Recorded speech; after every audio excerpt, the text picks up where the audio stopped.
Welcome everyone to another YIVO Fellowship lecture. Uh, our lecture today is sponsored by the Aleksander and Alicja Hertz Memorial Fellowship and the Samuel and Flora Weiss Research Fellowship. Um, if you like what you see here, please consider making a donation to YIVO. We can't provide uh, scholars with funds without your help, and we obviously appreciate our donors today. Today's lecturer is Tomasz M. Jankowski. He is a postdoctoral researcher at the Center for Eastern European Jewish History at Vilnius University in Lithuania. He is interested in Jewish social entanglements in East Central Europe from the late 18th to the early 20th centuries. His research ranges from family history and demography to popular music. Jankowski has published two books, Hebrew-Polish Tango, published by the Polin Museum in 2019, and Demography of a Shtetl, Brill 2022.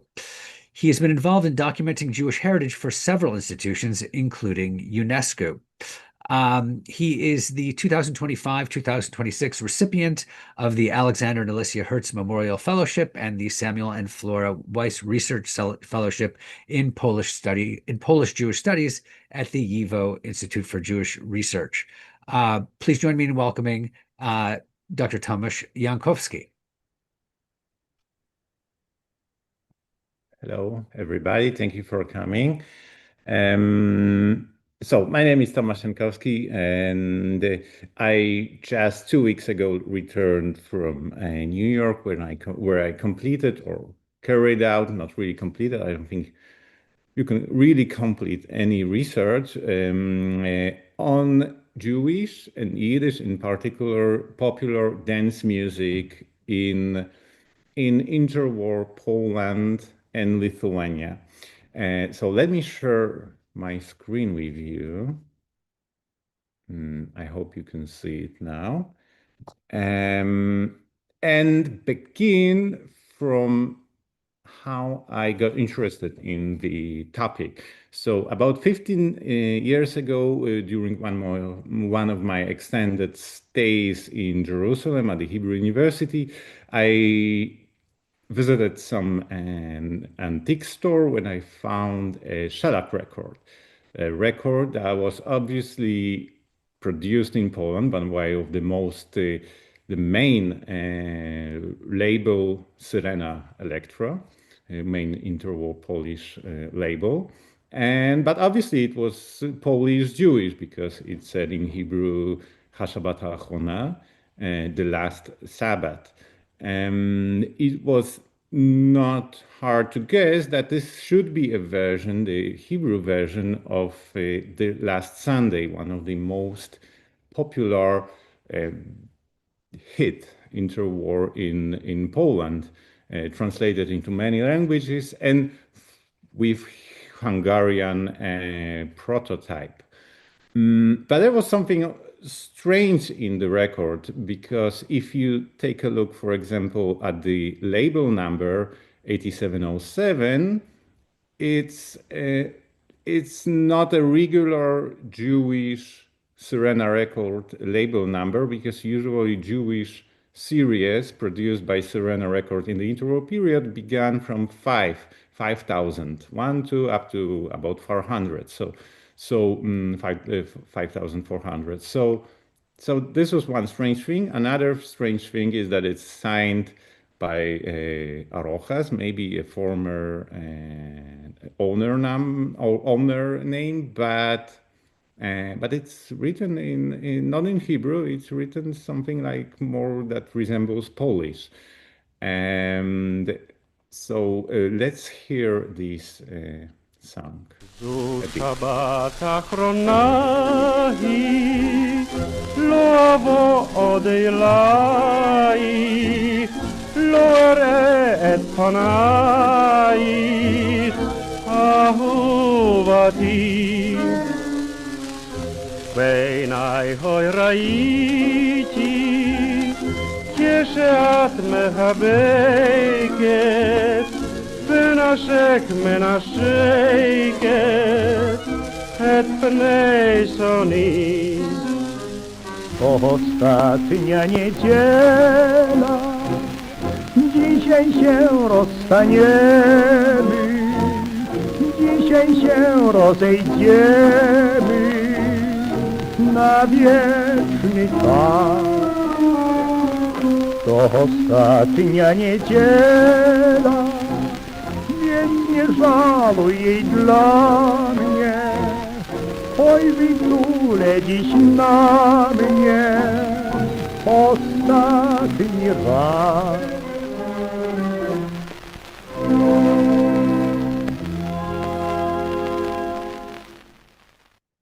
So we just heard first the Hebrew version and then the Polish prototype.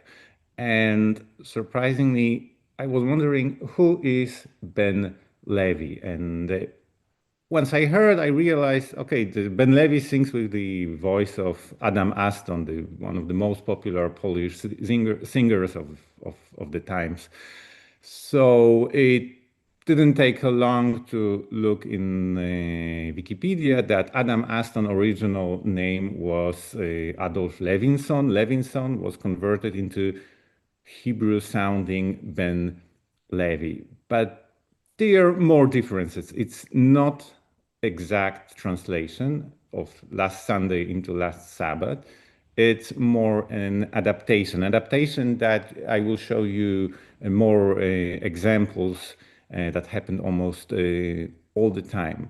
So, for example, in Polish version, the last Sunday is really a request of a man to a girlfriend. Let's spend this last Sunday together.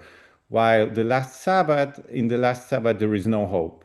There is no request. And the other thing, which is very specific for the Hebrew version, is that it really uses phrases taken out from the Bible, like the Menashek, Menasheket, in the last before the last one verse is directly taken from the Song of Songs. Okay, let's switch. Now, who is responsible for, let's take the Polish version. It's Adam Aston, Adolf Levinson, the vocalist.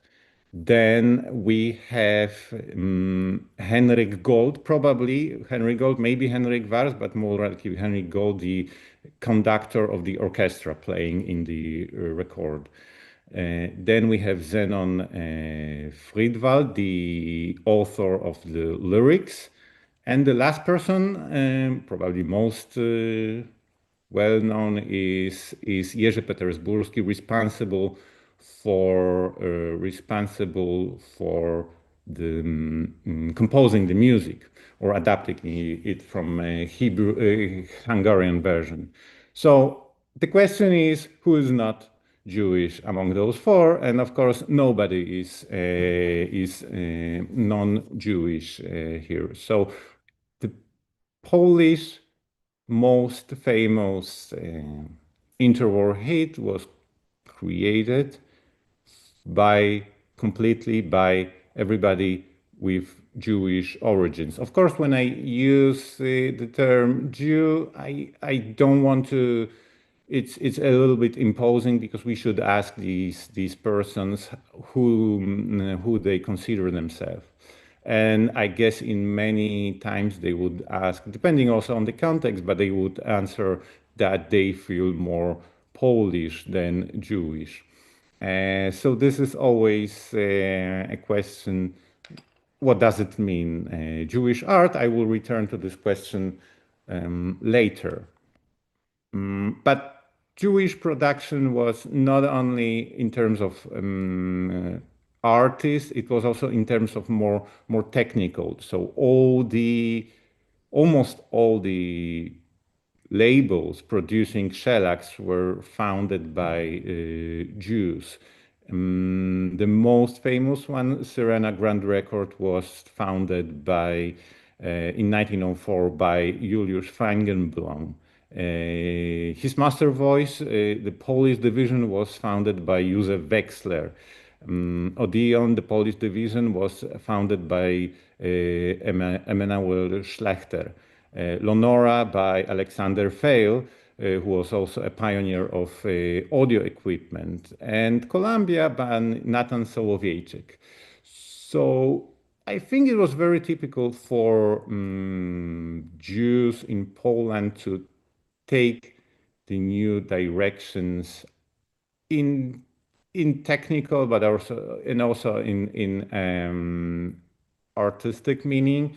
We have Jews who were first pioneering the oil industry in Galicia, who founded the most important and the biggest Polish factory of radio, the Howells brothers in Vilnius, who started from a small store on Wileńska Street, Wilniausgatve, and then quickly developed into having and running a very big factory in Vilnius, exporting radios all over the world. Then we have, like, most of the cinemas opened, whether in Kaunas or in Warsaw. Here we see the Apollo Cinema, opened in 1913 by Mojżesz Lehmann. So cinema business was also run by Jews. So there was this attempt to be almost always ahead of the others with the new technical and artistic solutions. But let me remind you briefly the beginnings of Tango.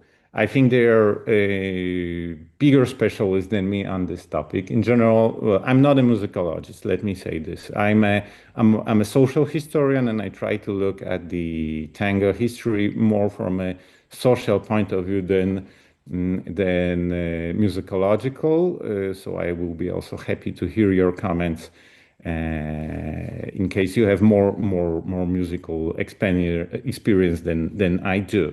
So Tango was born in the suburbs of Buenos Aires in Argentina at the end of 19th century, when the city was flooded in very short time by over 6 million of immigrants from Europe, mostly rural Europe, and to a large extent Eastern European. It was a perfect melting pot for mixing various dance genres, from Cuban habanera, African genres, European like flamenco, polka, mazurka. You had in Buenos Aires basically mostly European musicians with European instruments playing music that was highly inspired by African and Latin American genres, rhythms, melodies. And tango became very popular among the lower classes, the laborers. Because this was basically migrant society. There were too many men, I would say, compared to women. So they often practiced together just in order to practice the skills and have more chances to attract women. But this early tango was quite different that we are used to. Let me play an example of the tango from early 20th century, short fragment.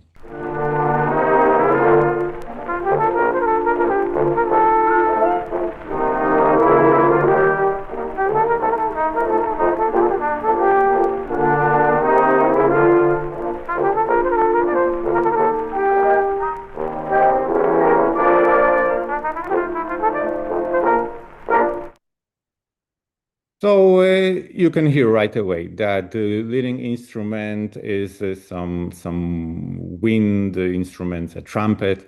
Then there is no vocal, or not always at least vocal, and it sounds more like a march.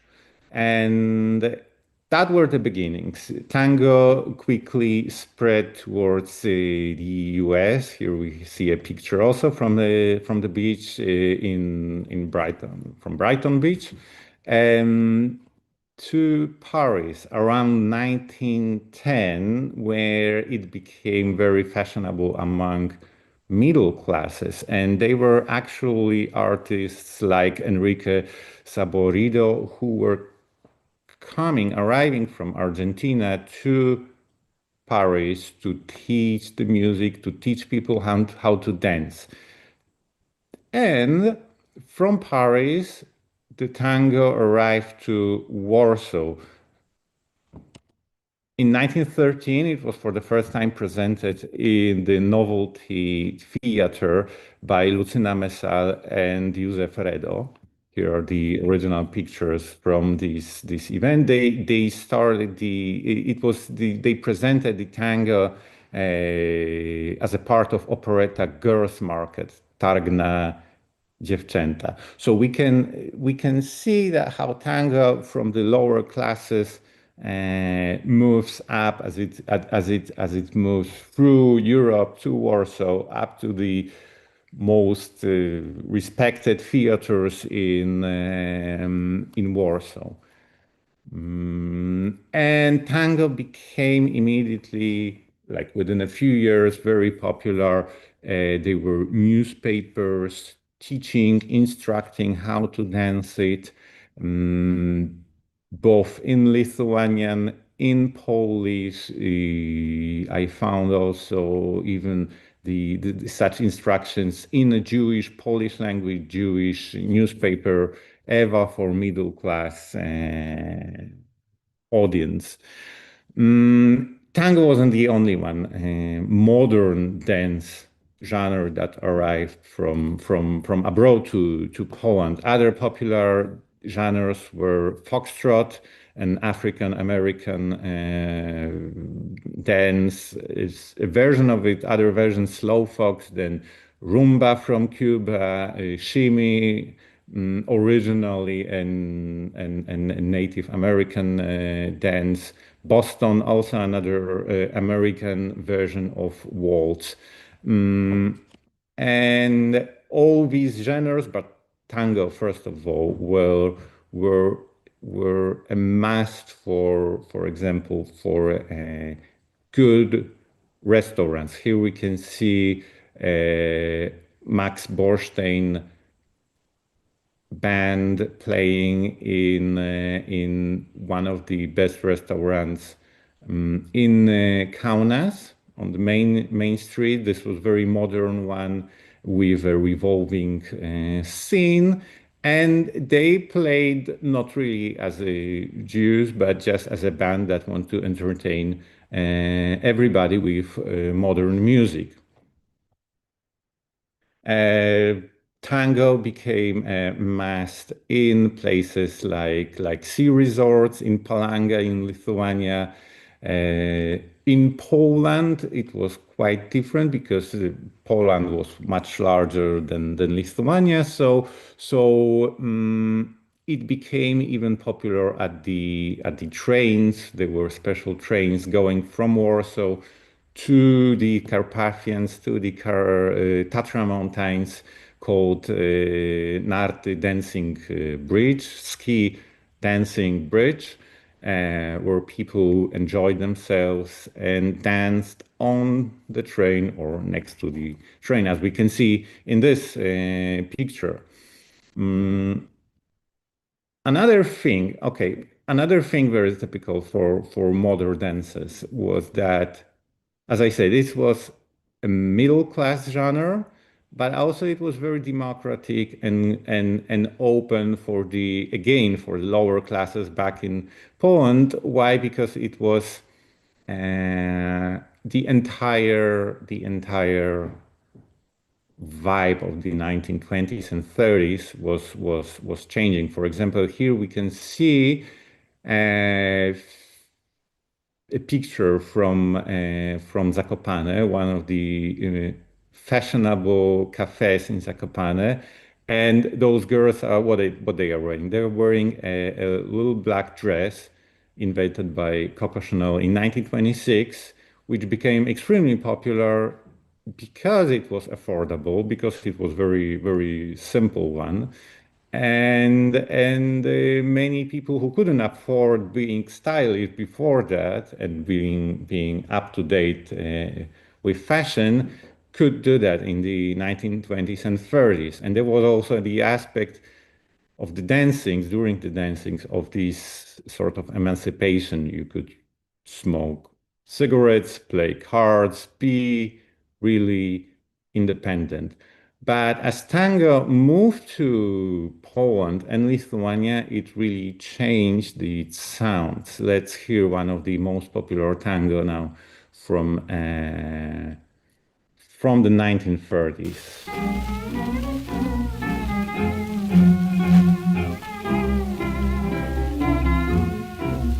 Widziałam cię po raz pierwszy w życiu i serce me w ukryciu ci poszepnęło, to jest on.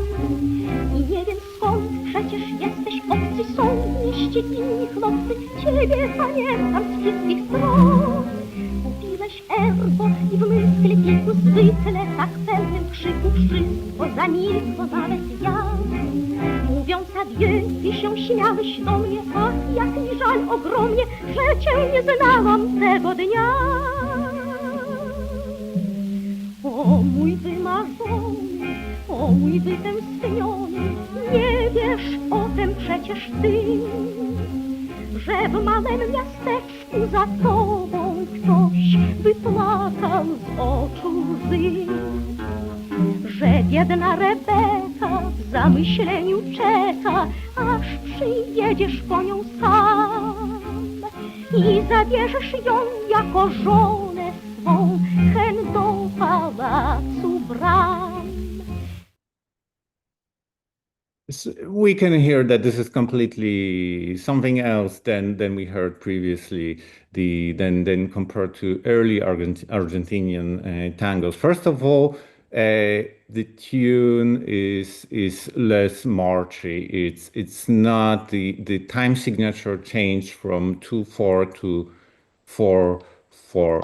Then the leading instruments are different. We hear primarily violin and not trumpet or bandion.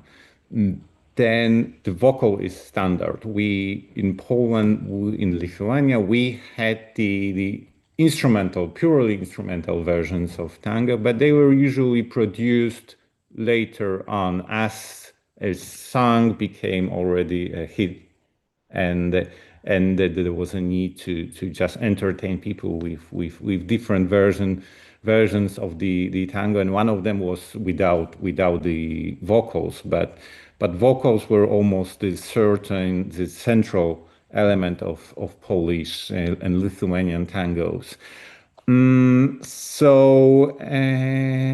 And many times Polish and Lithuanian tangos were much slower in tempo, and they resembled more songs, something that we would call in Yiddish lied, and the overall result was the Polish tango was much more lyrical and sentimental. So obviously you heard the Rebecca, one of the famous Polish tangos, not only with Jewish fame, but in general. But let's consider what is actually Jewish music or Jewish art. So I think there are three answers to that. One answer is that the Jewish art is an art that is composed by or created by people of Jewish origin. But it's easy to question this approach because if somebody creates regular music, then why it should be considered like popular music? Why it should be considered Jewish only because of the person's origin, right? Another answer is the Jewish art, and Jewish music is art that contains Jewish themes, like, for example, Rebecca that we just heard. But you could also think, okay, but if this is performed by non-Jews and sung by non-Jews, then what does it might be considered an appropriation, like there are some non-Jewish people singing about Jews. It doesn't make it Jewish, right? And the last approach, and probably the most challenging to catch, is that the essence of the art and the music is Jewish. So it's not the themes, literal themes, not the artist, but the essence. And here we can see a sculpture by Mark Jankowski. And Ilya Ginsburg wrote to Mark Jankowski, this is truly Jewish art, because in this sculpture you capture the eternal suffering of a Jewish soul. So maybe it's a good approach, maybe not. It's very difficult to catch. I could ask you to what extent this lyrical and sentimental aspect of Eastern European tango is something that emerged because of the Jewish origin of the artist, or maybe because they could not afford going to Argentina, learning proper the genre. Why they added this sentimental twist? Is it a coincidence? Is it a result of their classical education, or maybe something deeper? But today I want to focus on those more obvious answers, which are the themes and the lyrics in Hebrew and then in Yiddish. So popular dance music followed closely the social events in Poland and Lithuania, and the composers, the artists tried to address those things. And one of the biggest issues was the emigration, the challenge of emigration, and the risk and the hopes in emigration from Poland, first to the US, then to mandatory Palestine. And there was a song that captured that really. I don't know to what extent it was popular as Rebecca sang everywhere by everybody, but judging by the fact that it was released at least twice in Poland and by different performers, it was also popular.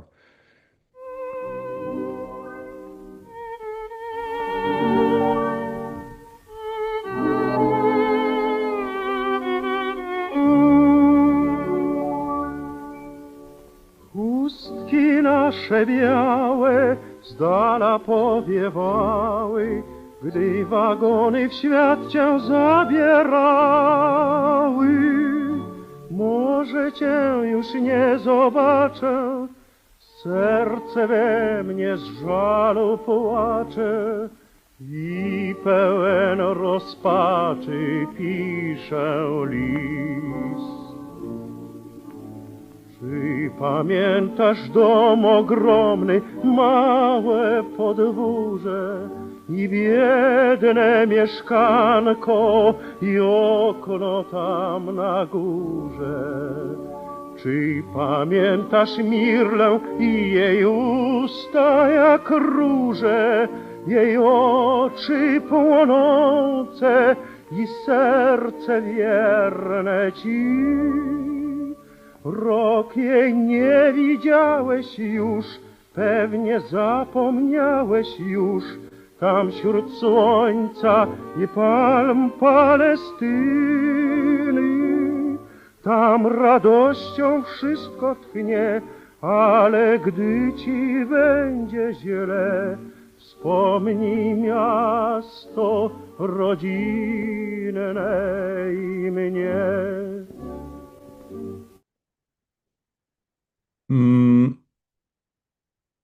Popular music, popular dance music became widespread among every section of the Polish and Jewish and Polish, Jewish, Polish society, including those who we would not be expecting to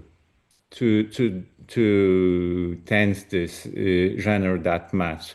I found in one of the youth newspapers a report by a letter by Sarah Schwartz from Skalat, a small town in Galicia, complaining. Let me read this piece.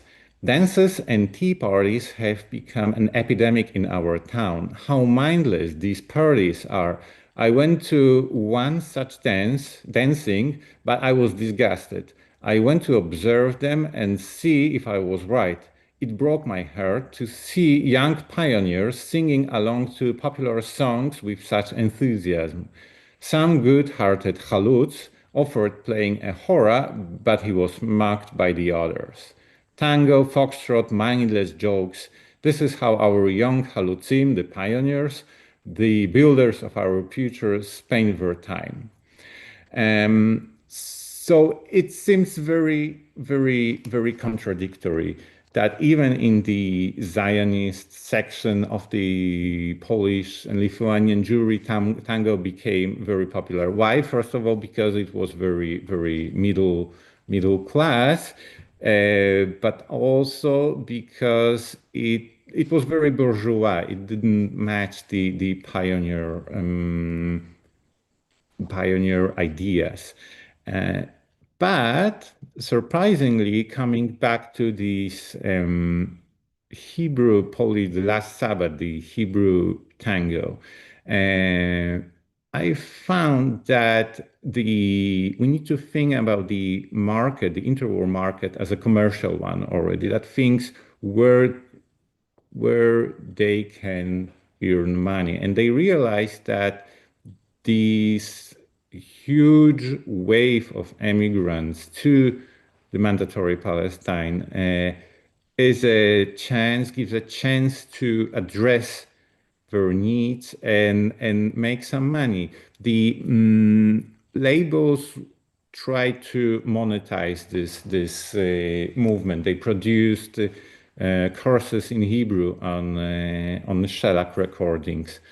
They realized that people in Palestine, they need something that would reconnect them to the old world, to the old lifestyle. So they produced, as I found, 18 songs, about 9 shellac records, featuring Hebrew versions of Polish tangos. Mostly translated from Polish, but there were also some original songs which were later converted to Polish, so in the opposite way, and advertise it quite, I suppose, intensively in Palestine. We found this brochure, and let me play you one more song in Hebrew that was taken from a Polish one. And once again, you will hear that this is a mix of the typical themes of Polish tango, which is romance and love and a girl, but also some ideological ones like speak only in Hebrew in the new land.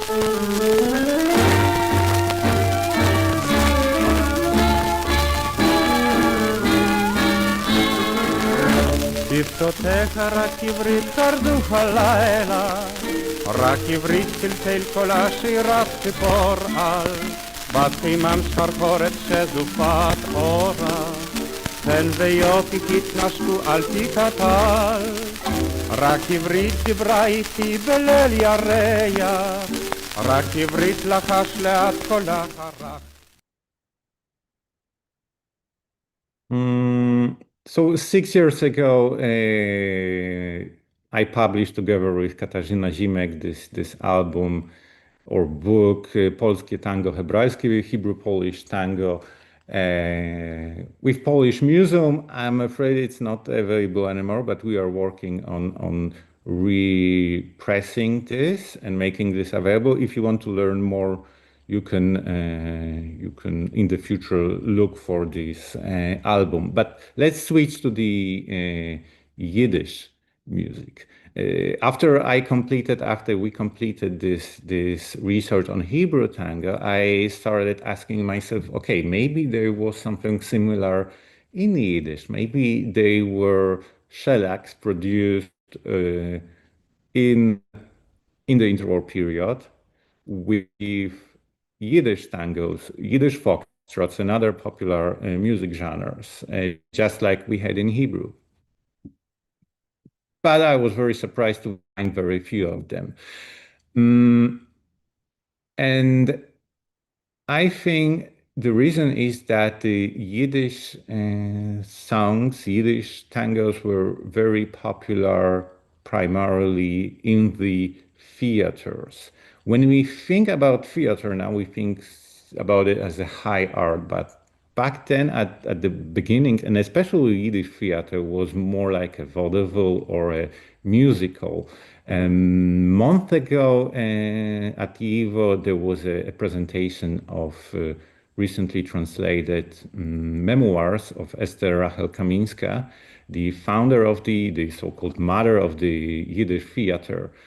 And from these memoirs, we can learn how they really tried to struggled to attract audience in every little town, and one of the techniques was to make it their spectacles, their presentations, as entertaining as possible.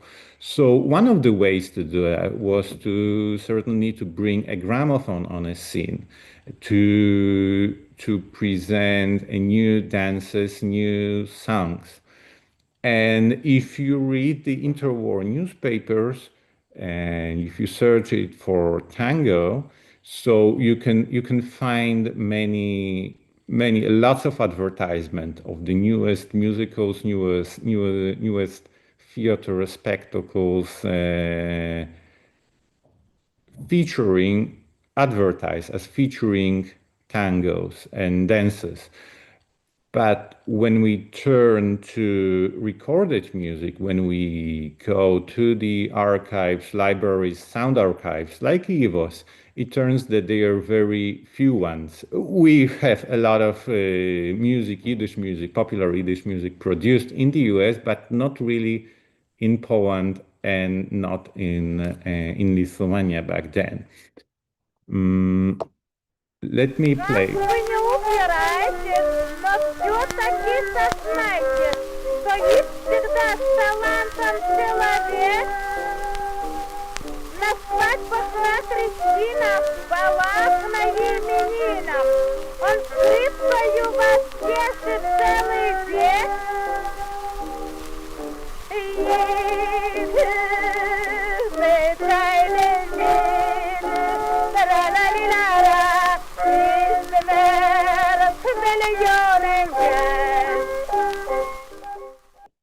Yes, so this was typical theatrical folk song that was performed in the theaters, a mix of Slavic, Russian, Ukrainian language with Yiddish, a mix of singing with declamation. So this established some sort of an ideal of a song, Yiddish song for a long time. And I think I found about 5 shellacs produced in Poland and none in Lithuania with modern Yiddish repertoire.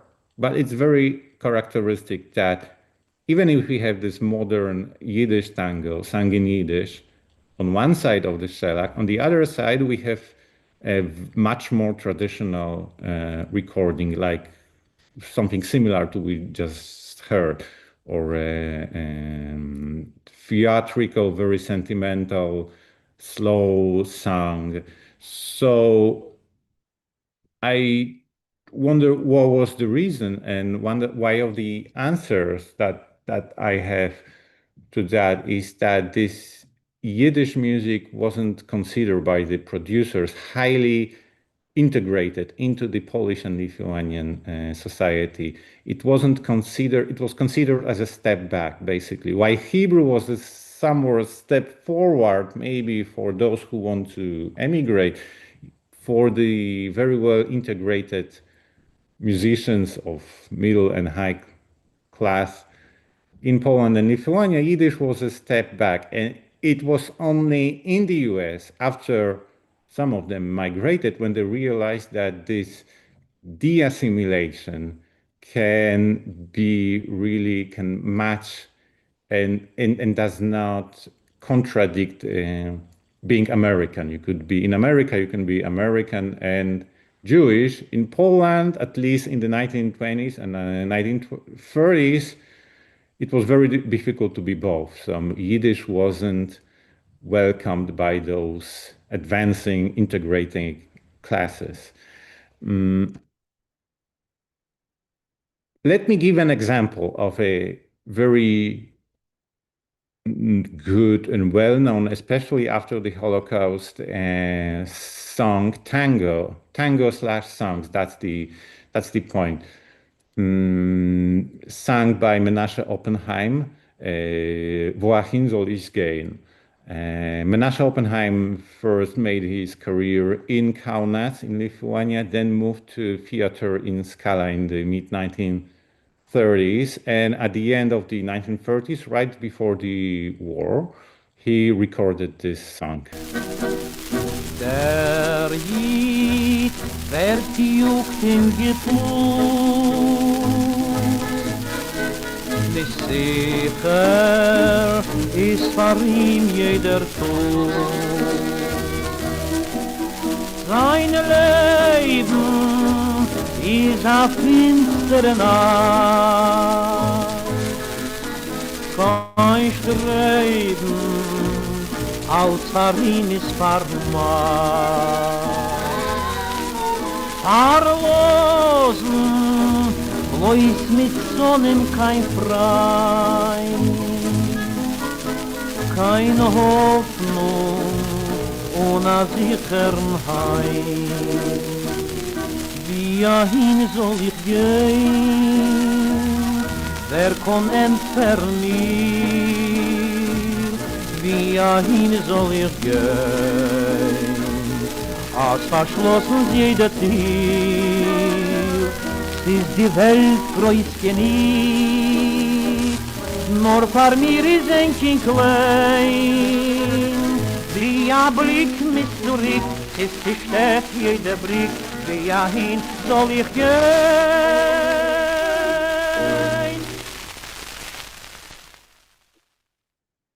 And here again, this is the song that was Tango that was composed first in Russian, Голубые глаза, the blue eyes.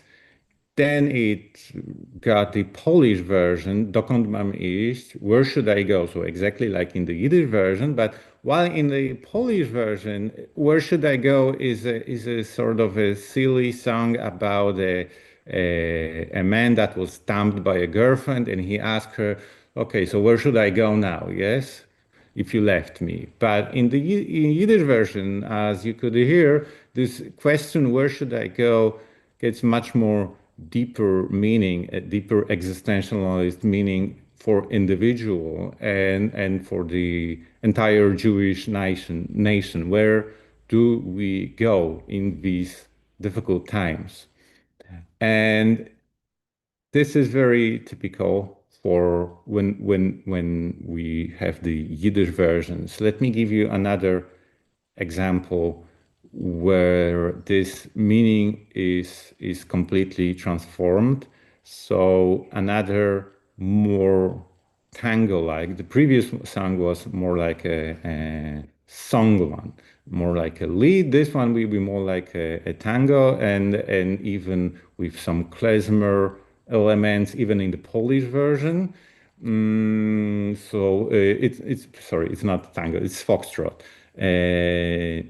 Nikodem, also very popular one. And Nikodem is in Polish about an obnoxious guy who thinks he is a movie star, who he thinks he is going to make a big career, while in the Yiddish version, Nikodem turns into Mr. Poverty. That is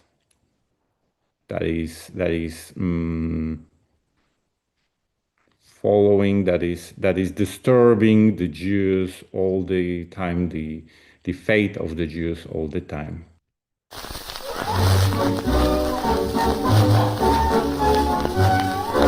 Europejskiej taka prawa, kto tam nagle prze? Czy to przyszedł pan Winiawa albo mistęgie?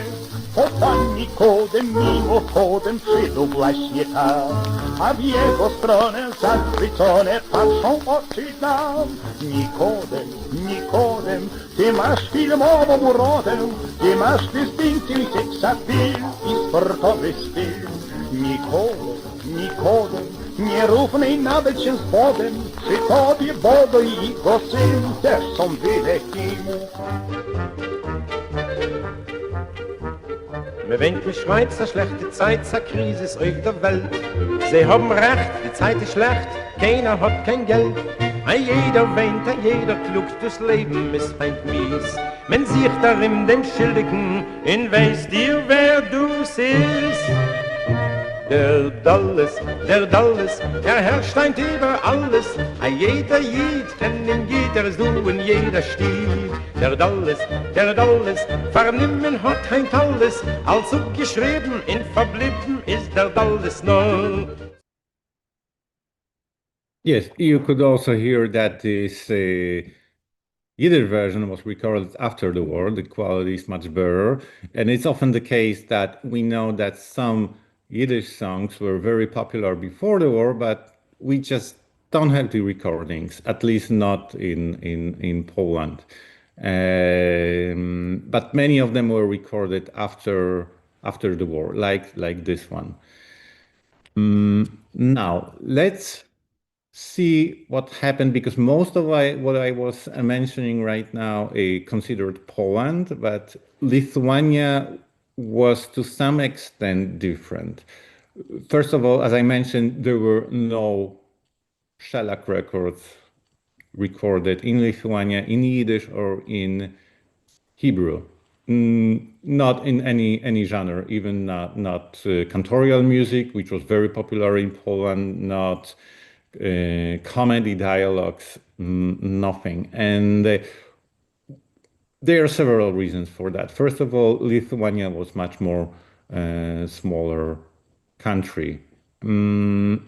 So the local audience was also much more smaller, and it was much more easier and affordable to import shellac recordings from abroad. Then the musicians like Moise Hofmekleris, they were very well integrated into the Lithuanian society, just like Polish one into Polish, but probably in Lithuania there was this more pressure to show that we are the modern Lithuanians. Hofmekleris got the National Prize of Gediminas in 1932, Maybe he didn't feel so comfortable to record in Yiddish, or maybe the other answer is that if there was no recording studio in Lithuania, there were two of them, Columbia and Odeon, but they closed pretty quickly. So maybe if they had to record something in Berlin until 1933 and then in London, they usually were going abroad to produce recordings in Lithuanian, then it didn't really make sense to do the recordings abroad in Yiddish. It was much more affordable to just to import something in that was already out there in Yiddish. Yes. So what happened during the Holocaust? And surprisingly, the tango became even more popular, or maybe not surprisingly, because tango, the Polish tango and Lithuanian tango always had this sentimental aspect. And like the last Sunday, the last Sabbath, it had even this suicidal moments that were explored by the pre-war newspapers. On this picture, we see Moise Hofmekleris, the leading artist, tango artist of Lithuania, playing in Kaunas ghetto. He arranged an orchestra. There were actually two orchestras, one arranged by Hofmekleris, another by Pomeranzas, and they were competing in the ghetto by creating music and helping those musicians. Both of them survived. Both of them survived. Other musicians many musicians were not so lucky. So, for example, Zygmunt Białostocki, the composer of the music to Rebecca and to the Last Sunday, he was shot in the Warsaw Ghetto in 1942. David Birnbaum, the author of the Hebrew lyrics to Ach Verak Ivrit that we heard earlier, died also in the Holocaust in Treblinka in 1942. Andrzej Włast, the author of the Polish lyrics to Rebecca, his friends tried to rescue him from Warsaw Ghetto, but at the way out, when he saw the German Nazi guards, he panicked and started running, and he was shot probably at the end of 1942, beginning of 1933. Other musicians were more lucky, and mainly because of music. So Menashe Oppenheim, the performer of Wohin soll ich gehen, he was just about to return from the US, from his tournée in US in August 1939, but the company canceled his tickets, and he had to delay his return until September. And obviously, when hearing about that the war broke out, he decided not to come back. Igor Krischer, one of the performers of the Hebrew tangos, was caught while on tournée, while performing in Iran at the Shah's court. So obviously he stayed in Iran until 1944 and until the Polish army arrived to Iran. Henryk Gold and Jerzy Petersburski, they escaped the Holocaust to the Soviet Union, where they played in a jazz band and then left together with Anders' army.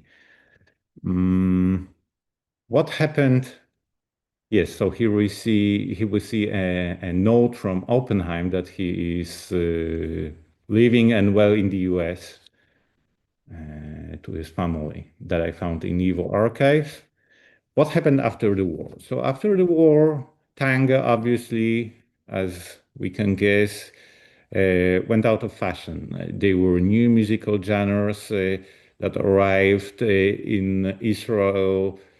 Those who admired tango quickly were considered as pushtakim, I would say lowlifes, people who spend their times on not serious things. At the time, in the late 1940s, in the 1950s, the old genres of the interwar Poland were considered as not Zionist enough and not pioneering enough. Quickly, what became most fashionable genre in Israel was the military bands and the bands that from which the rock music Arik Einstein emerged in 1970s. So they just stopped playing or played classical music. In the US, the situation was better. There was still an audience for the intro music, but it wasn't obviously a general audience. It was more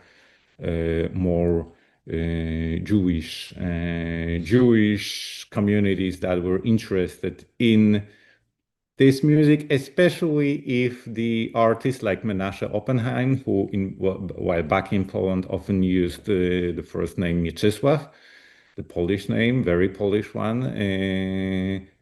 He decided to be Menachem and Menashe and sing almost exclusively in Yiddish in the US.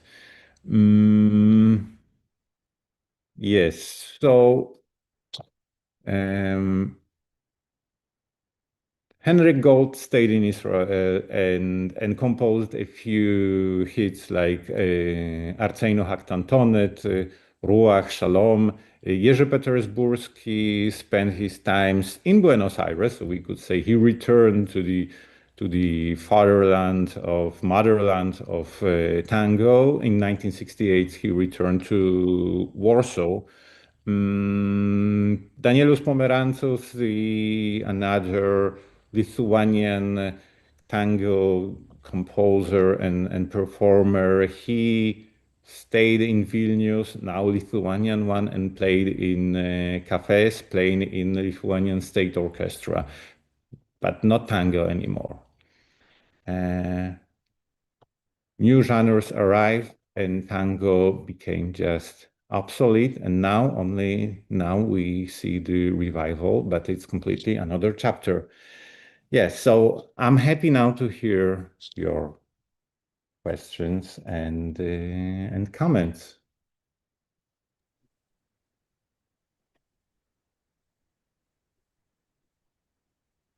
Thanks so much, Tomasz. That was really incredibly fascinating.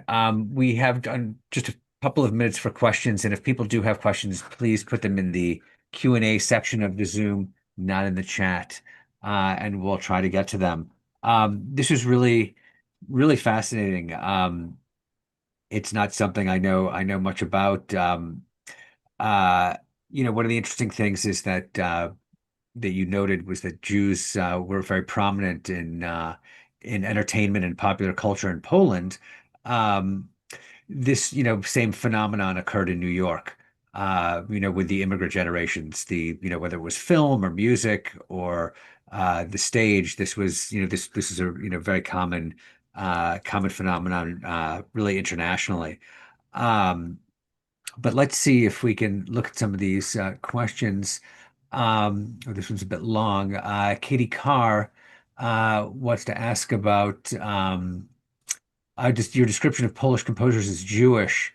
She says many of them were fully integrated into Polish cultural life, and some weren't even practicing Judaism. I mean, obviously, you don't have to practice Judaism to still be Jewish. And she asks, why is that label so central to your framing?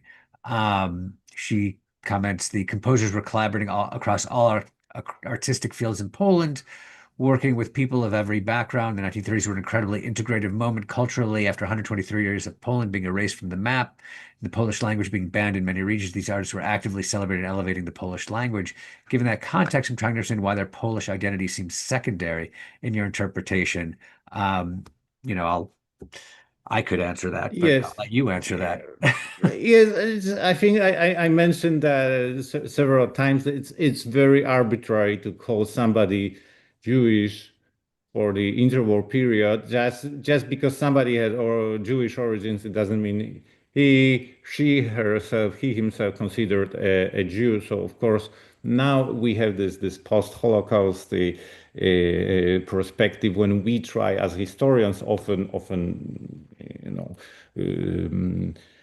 impose those clear identities. But as you, Katie, right, it wasn't that much clear, and I really hope that it wasn't that they were people there who just didn't care about who is. There was obviously a lot of people who would do that in the interwar period, but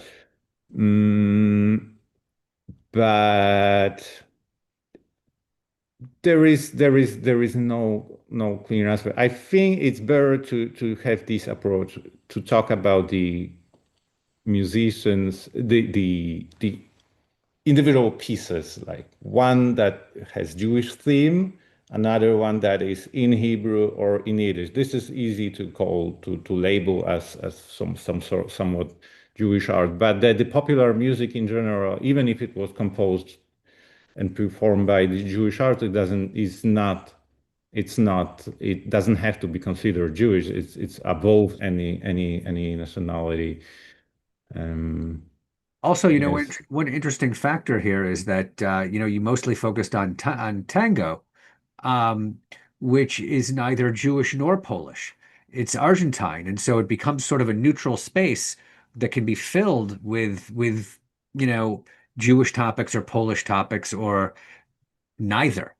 So that's another kind of interesting aspect to this. Yeah, I think that was also the reason why tango became so popular, and tango, foxtrot, all those new genres, because they were cut off from local national traditions or Jewish traditions like hora, for example. Right. And so we have one last question. Shana Aloni asked how to find songs of which we know only some lyrics. My grandfather lived in Berlin 1914 to 1934. He fled to France after being kidnapped and imprisoned for being Jewish in 1933. He often sang songs in Yiddish, which we thought were his songs, until I heard one on the radio and realized they were his pop songs. Not exactly sure what that means, but I think that what she's asking is how do you find songs where you only have a certain small number of lyrics? It's not an easy thing. Jane Pepler had this project a few years ago, finding. She found notes, musical notes to over 100 songs, and she had this project of finding. I think these were only words, not notes. Then she wanted to find notes and, if possible, recordings, and it took her several years. So it's very often just a matter of coincidence and hard work, research. So Yivo has this extraordinary collection of Menashe Oppenheim musical notes, which might be the source, but might not be as well. Okay. All right. Well, thanks so much, Tomasz, and thanks to everyone who joined us today.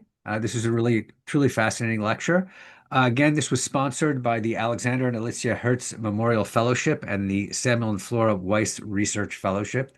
If you enjoyed today's lecture, please consider making a donation to YIVO, because we cannot fund these scholars without your support. Okay. Thanks to all of you, and have a great day. Thank you for coming. Okay.